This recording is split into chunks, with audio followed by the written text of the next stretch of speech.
عالم میں ہے نرالا، اعلیٰ ہے اس کا مقام، مرکز تحفظ اسلام، مرکز تحفظ اسلام۔ الحمدللہ رب العالمین والصلاة والسلام علی اشرف الانبیاء وسید المرسلین وعلی آلہ وصحبہ اجمعین ومن تبعہم بإحسان فی کل زمان ومکان الی یوم الدین۔ اما بعد فاعوذ باللہ من الشیطان الرجیم، بسم اللہ الرحمن الرحیم۔ قل هو اللہ احد اللہ الصمد لم یلد ولم یولد ولم یکن لہ کفوا احد۔ بزرگان محترم، سورہ اخلاص کی تفسیر میں دو جملوں کی وضاحت آپ کے حضرات کے سامنے اس سے پہلے میں نے کی ہے۔ ایک جملہ ہے قل هو اللہ احد، اور دوسرا جملہ اللہ الصمد۔ اس کے بعد تیسرا جملہ آیا ہے لم یلد ولم یولد۔ اس کا ترجمہ یہ ہے کہ اللہ تعالیٰ نے نہ کسی کو جنا، نہ خود وہ کسی کی اولاد ہے، یعنی نہ اللہ کے اولاد ہے، نہ اللہ کسی کی اولاد ہے، نہ اللہ کے بچے ہیں، نہ اللہ تبارک و تعالیٰ کے باپ۔ اللہ ان ساری چیزوں سے منزہ ہے اور بری۔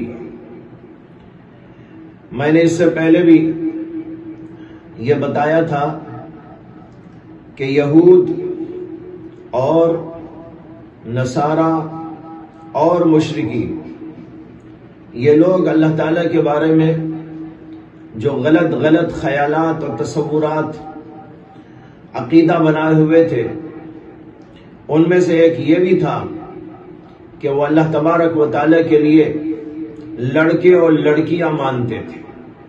اللہ نے اس کے رد کے اندر یہ جملہ نازل کیا اور فرمایا لم یلد ولم یولد۔ تاریخ بتاتی ہے کہ عیسائیوں نے اللہ تبارک و تعالیٰ کا بیٹا قرار دیا حضرت عیسیٰ علیہ السلام، اور خود ان کے عقائد کے اندر یہ بات داخل ہے اور واضح ہے کہ وہ لوگ اللہ تبارک و تعالیٰ کے ساتھ شرک کرتے ہوئے حضرت عیسیٰ علیہ السلام کو اللہ کا بیٹا قرار دیتے۔ دوسرے یہودی لوگ، ان کا کوئی فرقہ گزرا تھا اور اس کا عقیدہ حضرت عزیر علیہ السلام کے بارے میں یہ تھا کہ وہ اللہ کے بیٹے ہیں۔ اور مشرکین ملائکۃ اللہ کو، اللہ کے فرشتوں کو اللہ کی بیٹیاں قرار دیتے تھے۔ اللہ نے اس آیت کے اندر ان تمام کی تردید کی اور کہا لم یلد ولم یولد۔ اللہ کو اپنے اوپر قیاس کرنا، اور جیسے انسانوں میں اور جانوروں میں نسل چلتی ہے، اس طرح اللہ کے بارے میں یہ خیال اور تصور جمانا کہ اللہ کا کوئی بیٹا ہے، اللہ کی کوئی بیٹی ہے، اللہ کی کوئی بیوی ہے، اللہ کے ہاں نسل چلتی ہے، یہ بات انتہائی غلط ہے، اور انسانوں پر اللہ کو قیاس کرنا انتہائی بدیہی البطلان بات ہے۔ یہودیوں کے بارے میں آتا ہے، ایک زمانے میں حضرت موسیٰ علیہ السلام کی کتاب تورات شریف غائب ہو گئی تھی، گم ہو گئی تھی، اور اس زمانے میں حضرت سیدنا عزیر علیہ السلام اللہ کے پیغمبر دنیا میں موجود تھے۔ تو حضرت عزیر علیہ السلام تورات کے حافظ تھے۔ انہوں نے جب دیکھا کہ یہ تورات کہیں گم ہو گئی تو انہوں نے اپنے حافظے سے اللہ کی اس کتاب کو دوبارہ لکھ دیا. چونکہ اور لوگ حافظ نہیں ہوتے تھے، یہ تو صرف قرآن کریم کا کرشمہ ہے، قرآن کریم کا معجزہ ہے کہ قرآن کریم کے حافظ لاکھوں کی تعداد میں دنیا کے اندر موجود ہیں. لیکن عیسائیوں کی کتاب انجیل اور یہودیوں کی کتاب تورات، نہ پہلے کوئی اس کے حافظ ہوئے سوائے انبیاء کرام علیہ السلام کے، اور نہ بعد آج تک بھی کوئی ان کا دنیا کے اندر حافظ موجود نہیں.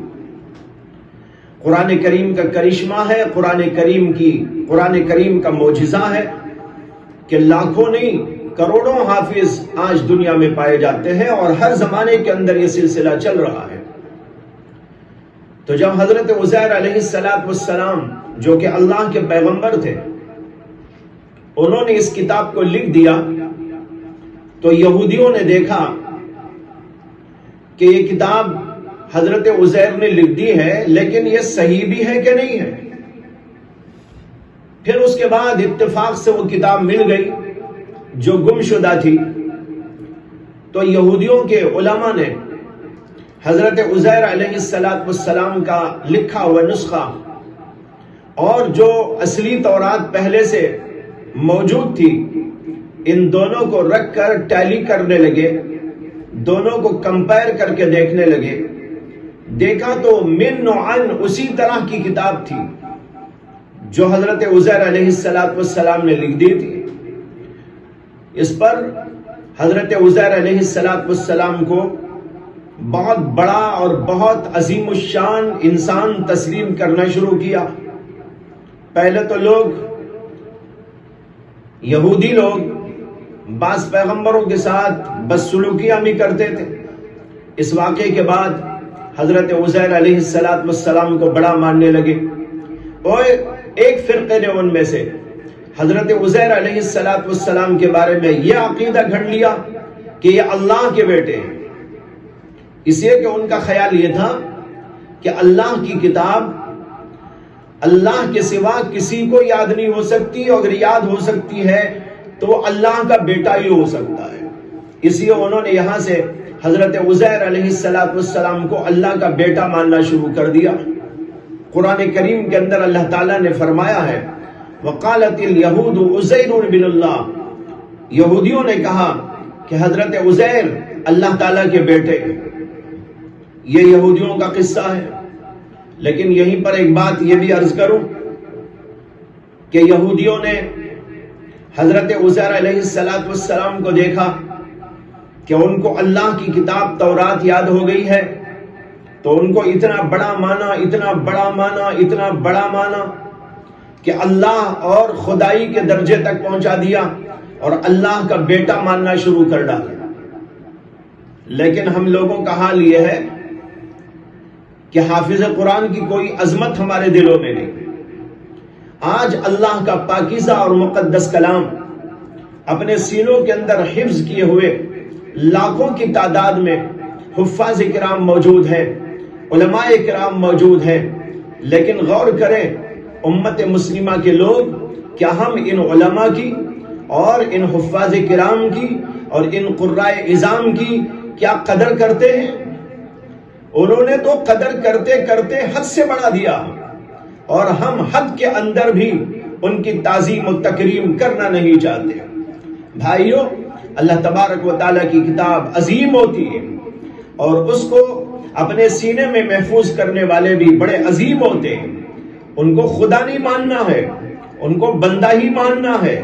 لیکن بندہ مان کر یہ بھی ماننا ہے کہ یہ عظیم الشان بندے ہیں، یہ اللہ کے مقرب بندے ہیں، یہ اللہ تعالیٰ کے فضیلت معاب بندے ہیں. اس لیے ان کی فضیلتوں کو مان کر ان کے ساتھ ویسے ہی سلوک کرنا چاہیے. بہرحال یہ تو ہوا قصہ یہودیوں کا. اور عیسائیوں نے حضرت عیسیٰ علیہ السلام کو جب دیکھا کہ وہ دنیا میں تشریف لائے اور انہوں نے اللہ کی طرف سے معجزات دکھائے معجزات کیا دکھائے؟ نابینا کو بینا کر دیا اور بیماروں کو صحت مند بنا دیا، اور پھر اس سے بھی بڑھ کر یہ کہ مردوں کو زندہ کر دیا۔ یہ ان کے معجزات تھے، اور ان معجزات کا ذکر اللہ نے قرآن میں بھی کیا ہے۔ حضرت عیسیٰ علیہ السلام مردوں کو زندہ کر دیتے تھے اور مٹی سے پرندے جیسے بناتے اور ان کے اندر روح پھونکتے اور ان کو اڑا دیتے تھے، اور اسی طرح مدرزاد اندھوں کو بینا کر دیتے تھے، اور کوڑیوں کو، برس کے مریضوں کو بالکل اچھا اور چنگا کر دیتے تھے۔ یہ اللہ کی طرف سے وہ کرتے تھے، اور یہ اللہ کی طرف سے معجزہ ہے جو ان کو عطا فرمایا گیا تھا، جیسے اور پیغمبروں کو بھی اللہ نے معجزات عطا فرمائے۔ لیکن ان بے وقوف عیسائیوں نے حضرت عیسیٰ علیہ السلام کے معجزات کو دیکھ کر یہ کہنا شروع کر دیا کہ یہ اللہ کے بیٹے ہیں، بلکہ خود ان کو بھی اللہ کہنا شروع کر دیا۔ قرآن میں اس کا ذکر موجود ہے۔ اللہ تعالیٰ نے کہا لَقَدْ كَفَرَ الَّذِينَ قَالُوا إِنَّ اللَّهَ هُوَ الْمَسِيحُ ابْنُ مَرْيَمَ۔ عجیب عجیب عقیدے ان کے اندر پیدا ہو گئے، اور کئی فرقے بن گئے اللہ کے بارے میں اور حضرت عیسیٰ مسیح علیہ السلام کے بارے میں۔ بعض لوگ تو یہ کہتے تھے ہم جس کو خدا کہتے ہیں، اللہ کہتے ہیں، وہی اللہ انسان کا روپ دھار کر عیسیٰ علیہ السلام کی شکل میں دنیا میں آ گیا ہے۔ اور کچھ لوگوں کا خیال یہ تھا کہ اللہ تین ہے، خدا تین ہے، ایک تو وہ جس کو اللہ کہتے ہیں، دوسرے حضرت عیسیٰ علیہ السلام جو اللہ کے بیٹے ہیں، اور تیسرے روح القدس۔ یہ تینوں مل کر اللہ بنتے ہیں، اور پھر یہاں سے انہوں نے تثلیث کا عقیدہ پیدا کیا۔ تثلیث کیا ہے؟ ایک طرف وہ کہتے ہیں کہ اللہ ایک، اور اسی کے ساتھ یہ بھی کہتے ہیں کہ اللہ تین۔ یہ گتھی آج تک سلجھ نہیں سکی، اور کوئی اس گتھی کو سلجھا نہیں سکا کہ تین بھی اور ایک بھی یہ دونوں کیسے ہو سکتے ہیں۔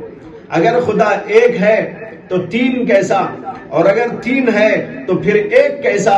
یہ آج تک کوئی سلجھا نہیں سکا۔ یہ لوگ کہتے ہیں تین اقلوم ہے، ایک باپ کہلاتا ہے، باپ سے مراد اللہ اور خدا، اور دوسرا بیٹا، بیٹے سے مراد حضرت عیسیٰ علیہ السلام ہے، اور کہتے ہیں تیسرا ایک روح القدس جو ان دونوں کے درمیان میں ربط پیدا کرنے والا ہے۔ یہ روح القدس ایک تیسرا اقلوم ہے۔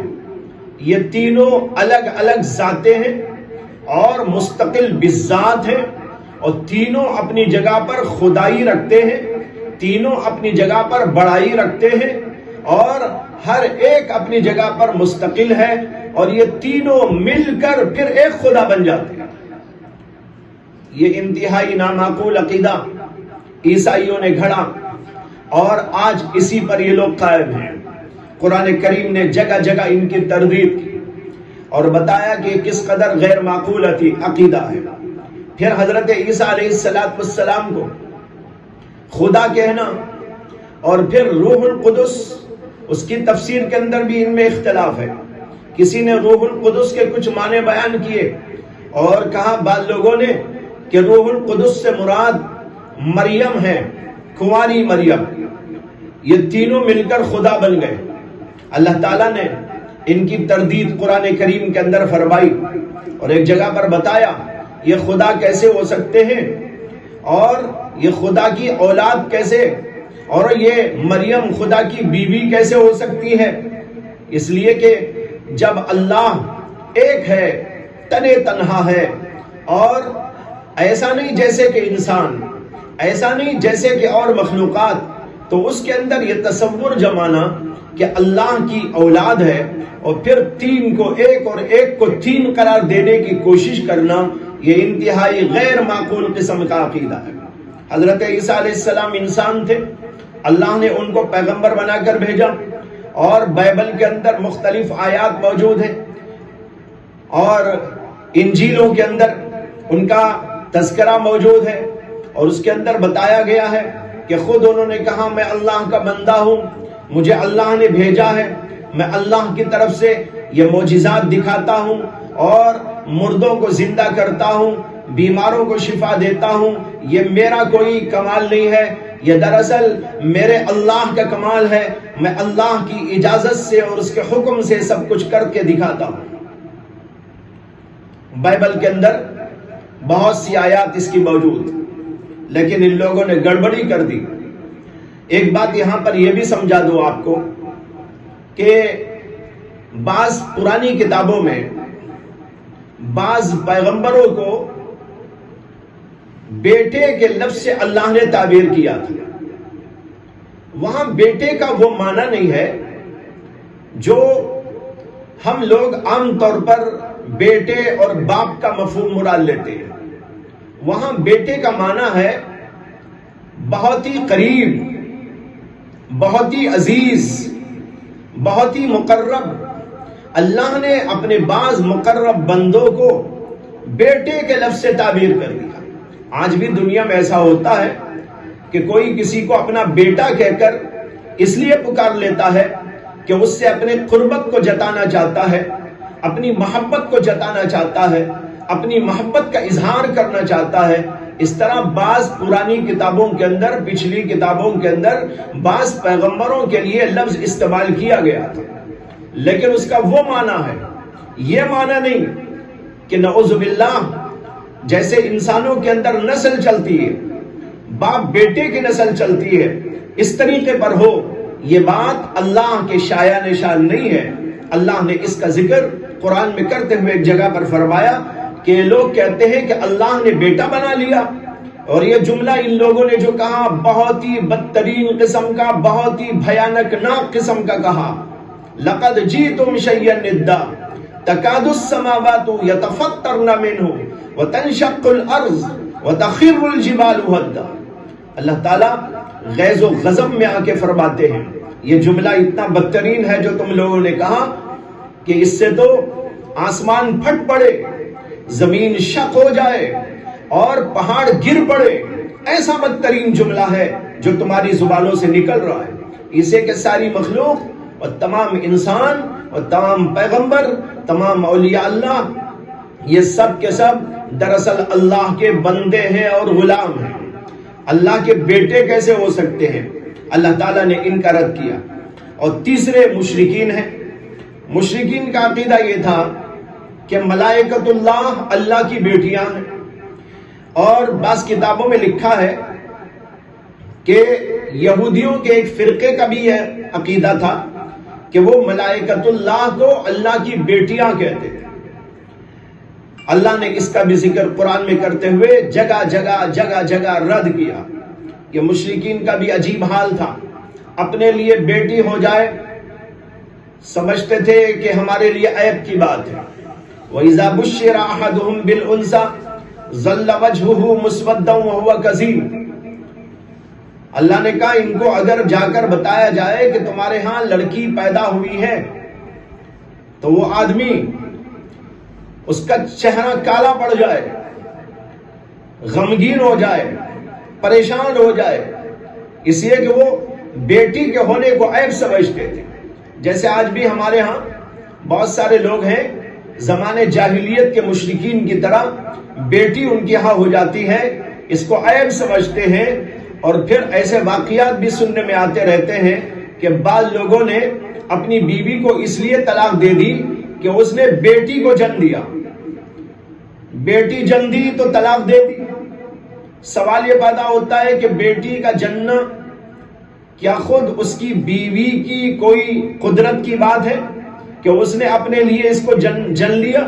یہ تو اللہ کی کار فرمائی ہے، اللہ کی قدرت کی کرشمہ سازی ہے۔ کسی کو بیٹے دیتا ہے، کسی کو بیٹیاں دیتا ہے، کسی کو دونوں دیتا ہے، کسی کو دونوں سے محروم کر دیتا ہے، یہ تو اللہ کی قدرت کی بات۔ تو زمانے جاہلیت کے لوگ لڑکی کا ہونا اپنے لیے عیب سمجھتے تھے، لیکن اللہ کے لیے کہتے تھے کہ اللہ نے بیٹیاں بنائی، اللہ کی بیٹیاں ہیں۔ اللہ نے جگہ جگہ ان کی تردید کرتے ہوئے کہا وَلَكُمُ الْبَنُونَ، تمہارے لیے تو لڑکے، اور اللہ کے لیے بنات، اللہ کے لیے لڑکیاں۔ یہ کیسی عجیب بات ہے کہ تم اپنے لیے تو لڑکی کو یہ سمجھتے ہو کہ اپنے لیے عیب کی بات ہے، لیکن اللہ کو اس کی طرف منسوب کرتے ہوئے تمہیں شرم نہیں آتی۔ بہرحال ان سب کی تردید کرتے ہوئے کہا گیا اور فرمایا گیا لم یلد ولم یولد، اس کے اندر ان سب کی تردید ہو گئی۔ یہاں پر یہ سوچئے کہ اللہ نے پہلے تو کہا لم یلد، اللہ کی ذات ایسی ہے کہ اس نے کسی اولاد کو نہیں جنا، پھر کہا ولم یولد، اور اس کی ذات ایسی ہے کہ وہ کسی سے جنا ہوا نہیں ہے، یعنی وہ بھی کسی کی اولاد نہیں، نہ اس کی کوئی اولاد نہ وہ خود کسی کی اولاد کہ اس کا کوئی باپ ہو۔ سوال یہ پیدا ہوتا ہے کہ پہلے لم یلد کیوں کہا، بعد میں ولم یولد کیوں کہا، جبکہ بظاہر ترتیب تو یوں ہونی چاہیے تھی کہ یوں کہا جاتا کہ اللہ کسی کا جنا ہوا نہیں ہے اور اس نے بھی کسی کو نہیں جنا ہے، لیکن اللہ نے پہلے تو کہا وہ کسی کو نہیں جنا اور پھر کہا وہ کسی کی اولاد نہیں۔ اس میں حکمت یہ ہے کہ دنیا میں کوئی آج تک ایسا نہیں پیدا ہوا جس نے کہا ہو کہ اللہ کو کسی نے جنا ہے۔ ہاں، اللہ نے جنا یہ کہنے والے تو پیدا ہوئے، جیسے کہ میں نے کہا یہودیوں نے کہا، عیسائیوں نے کہا، مشرکین نے کہا۔ اللہ نے ان کی تردید کرنے کے لیے فرمایا لم یلد، اللہ نے کسی کو نہیں جنا ہے، کہ تم غلط بیانی کرتے ہو۔ ایک جگہ کہتے ہیں الا انہم من افکہم لا یقولون ولد اللہ، یہ جھوٹ طور پر یہ کہتے ہیں کہ اللہ نے بچے کو جنا ہے۔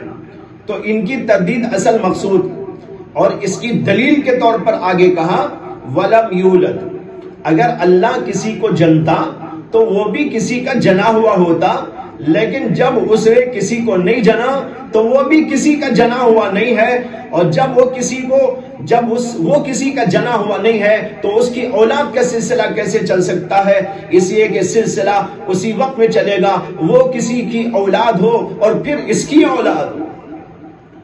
اس لیے فرمایا لم یلد ولم یولد۔ مجھے ایک لطیفہ یاد آ گیا جو واقعہ بھی ہے۔ ہندوستان میں انگریزوں کے دور میں جگہ جگہ پادری لوگ اپنی عیسائیت کی تبلیغ کیا کرتے تھے اور ڈنکے کی چوٹ جگہ جگہ مجلسیں قائم کرتے تھے، روڈوں پر کھڑے ہو کر بھی لوگوں کو جمع کر کے مجمع اکٹھا کر کے ان کے سامنے عیسائیت کی تبلیغ کرتے تھے۔ ایک پادری اسی طرح ایک جگہ پر دلی میں لوگوں کو اکٹھا کر کے یہ کہہ رہا تھا کہ عیسیٰ علیہ السلام پر ایمان لائے بغیر کسی کی نجات نہیں ہو سکتی، اور ان کے بارے میں یہ عقیدہ رکھنا ہے کہ وہ اللہ کے بیٹے ہیں۔ وہاں کچھ علماء بھی پہنچ گئے اور اس سے بحث اور مناظرہ اور مباحثہ ہونے لگا، لیکن یہ مباحثہ علمی انداز کا ہو رہا تھا، قرآنی آیات دلیل میں پیش کی جا رہی تھی، عقلی دلائل، فلسفی دلائل، منطقی دلائل پیش کیے جا رہے تھے۔ بتایا جا رہا تھا اللہ کی ذات جو احد ہے، جو صمد ہے اور ایسی ہے کہ اس کے برابر کوئی نہیں، تو کون اس کے برابر ہو سکتا ہے؟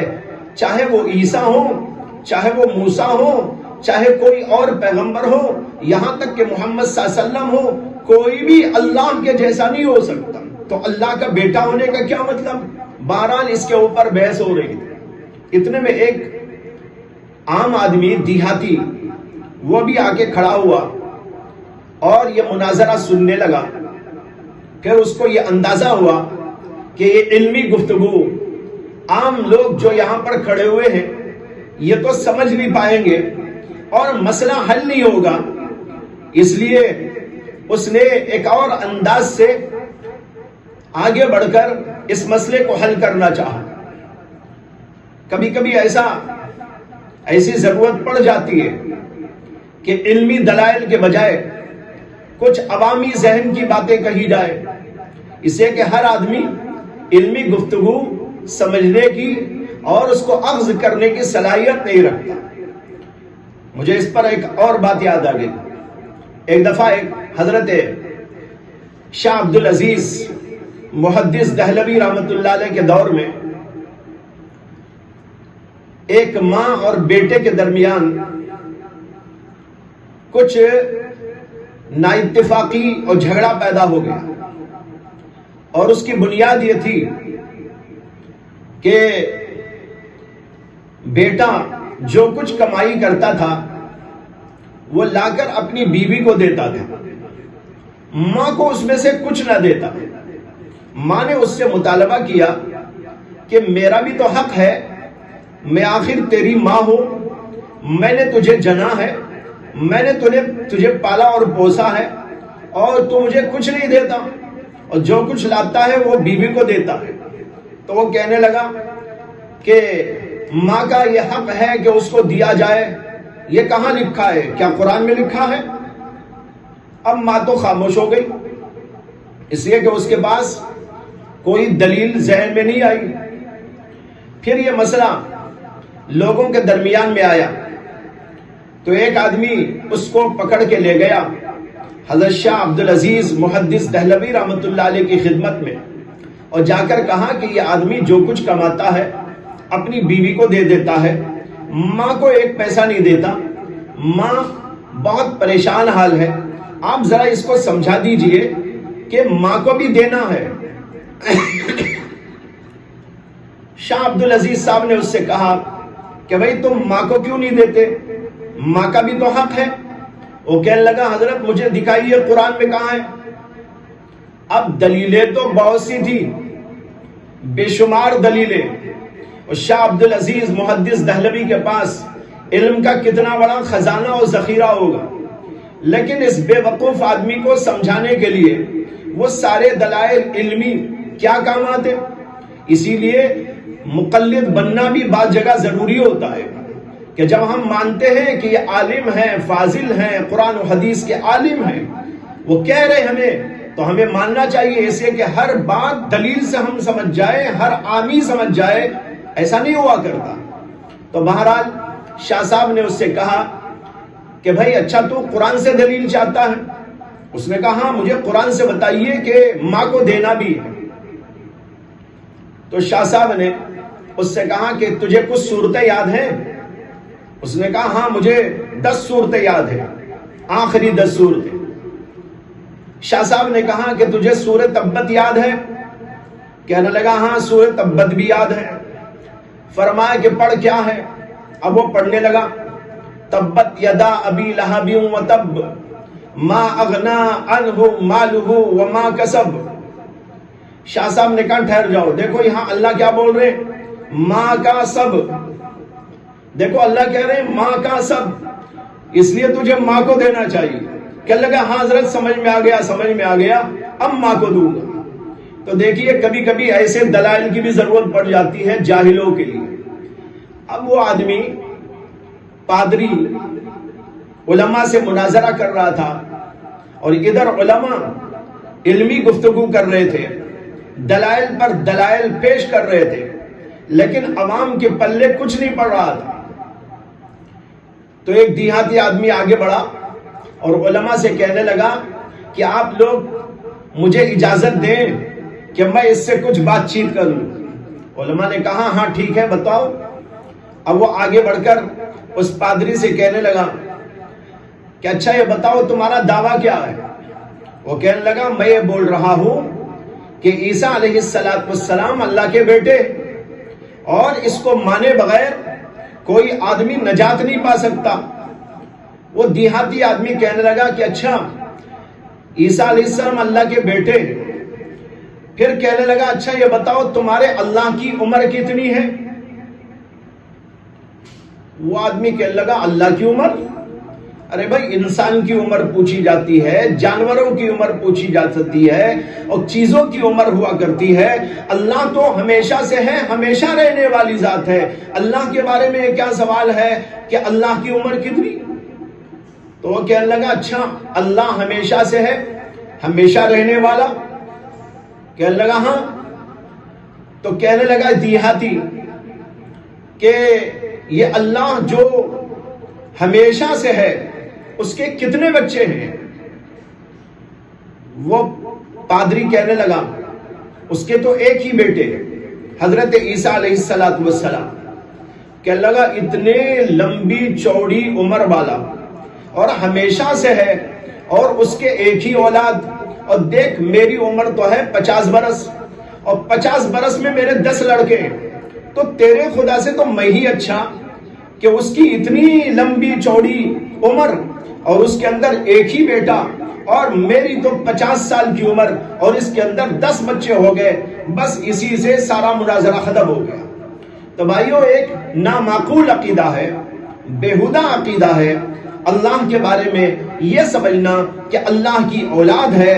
یہ کسی عقل کی روشنی میں، کسی دلیل کی روشنی میں کبھی ثابت نہیں کیا جا سکتا۔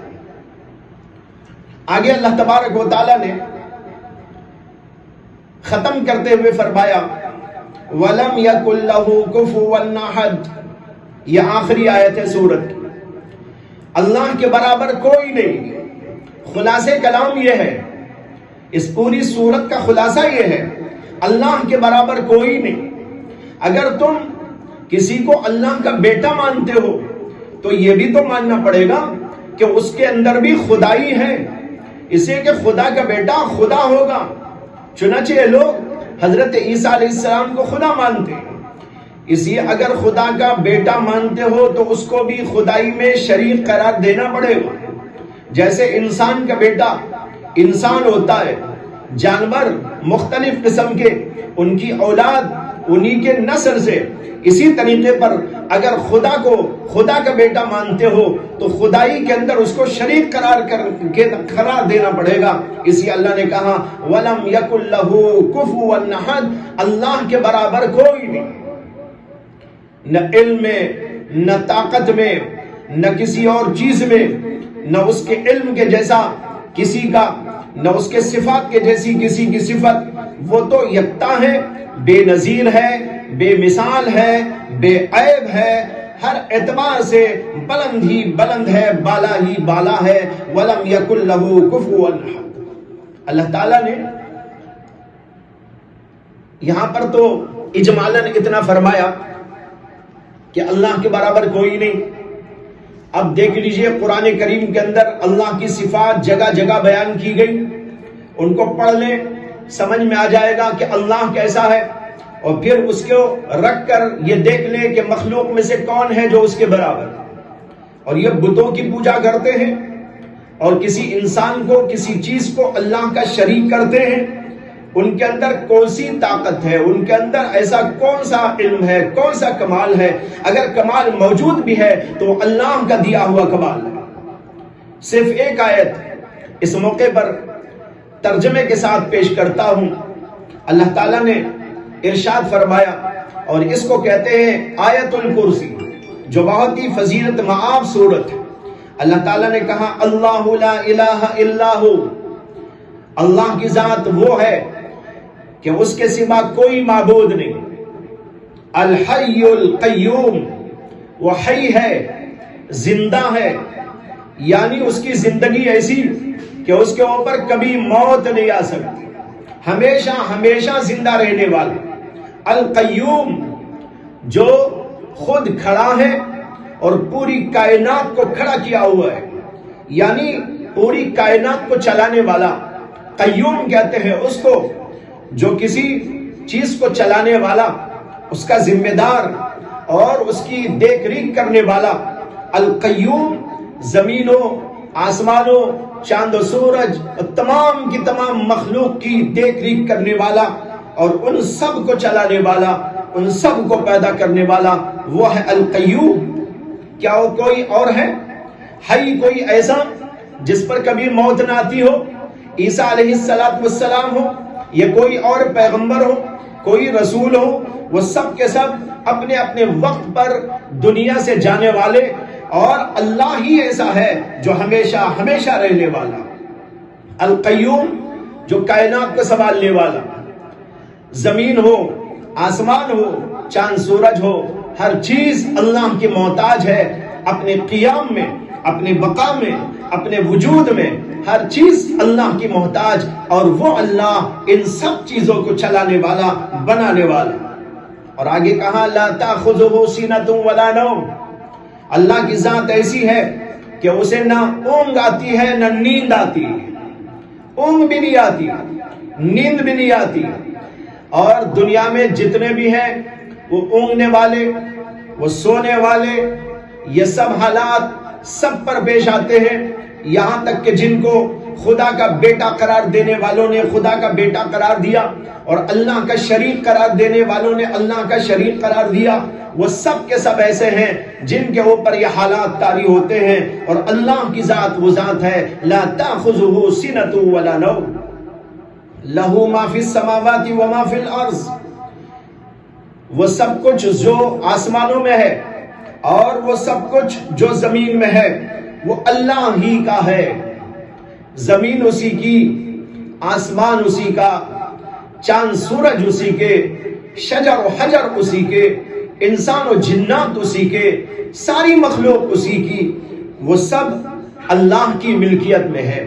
لہو ما فی السماوات و ما فی الارض۔ اب بتاؤ کوئی اور ہے جو دعویٰ کر سکتا ہو، چاہے وہ کوئی پیغمبر ہو، کوئی ولی ہو، یا کوئی اور یہ کہہ سکتا ہو زمین میں نے بنائی، آسمان میں نے بنایا، چاند سورج میں نے بنایا، انسانوں کو میں نے بنایا، فلاں چیز کو میں نے بنایا؟ نہیں، ان سب چیزوں کو اسی اللہ نے بنایا، اور وہی ان سب چیزوں کا مالک ہے۔ آگے کہتے ہیں من ذا الذی یشفع عندہ الا باذنہ، کون ہے جو اللہ کے پاس کسی کی سفارش کرے بغیر اس کے حکم اور اس کی اجازت کے؟ وہ اجازت دے گا تبھی کوئی بول سکے گا۔ کوئی پیغمبر، کوئی اللہ کا ولی اللہ کی جناب میں سفارش کرنا چاہے گا اسی وقت میں جبکہ اللہ اس کو اجازت دے، اگر اللہ کی اجازت نہیں ہے تو کوئی منہ نہیں کھول سکتا۔ یہ ہے اللہ کی جلالت و عظمت۔ اور کہا یعلم ما بین ایدیہم وما خلفہم، مخلوقات کے آگے پیچھے کیا ہے سب اللہ ہی جانتا ہے۔ پہلے کیا ہوا، بعد میں کیا ہوگا، ان کے آگے کیا، ان کے پیچھے کیا، ان کی ہر چیز کو جاننے والا اللہ ہے۔ اب بتاؤ کوئی اور ایسا ہے جو ہر چیز کو جانتا ہو، انسانوں کی ہر چیز کو جانتا ہو اور تمام مخلوق کی ہر چیز کو جانتا ہو؟ نہیں، اللہ کے سوا کوئی نہیں۔ آگے کہا وَلَا يُحِيطُونَ بِشَيْءٍ مِّنْ عِلْمِهِ إِلَّا بِمَا شَاءَ، اور مخلوق اللہ کے علم میں سے اتنی ہی جانکاری رکھتی ہے جتنا کہ اللہ چاہے۔ اللہ کسی پیغمبر کو، رسول کو کچھ بتائے، جتنا اللہ نے بتایا اتنا ان کو معلوم ہو، یا کسی اور کو کسی ذریعے سے اللہ نے علم دیا تو جتنا علم اللہ نے دیا اتنا ہی لوگوں کو معلوم ہوگا، باقی کوئی اور اللہ کے علم کو جان لے اللہ کے اجازت اور حکم کے بغیر یہ نہیں ہو سکتا۔ وسیع کرسیہ السماوات والارض، اللہ کی کرسی زمین و آسمان کو گھیرے ہوئے ہے۔ حدیث میں آتا ہے ساتوں زمینوں اور ساتوں آسمانوں ان کے مقابلے میں، اللہ کی کرسی کے مقابلے میں یہ ساتوں زمین اور ساتوں آسمان ایسے ہیں جیسے کہ کسی انگوٹھی کا حلقہ۔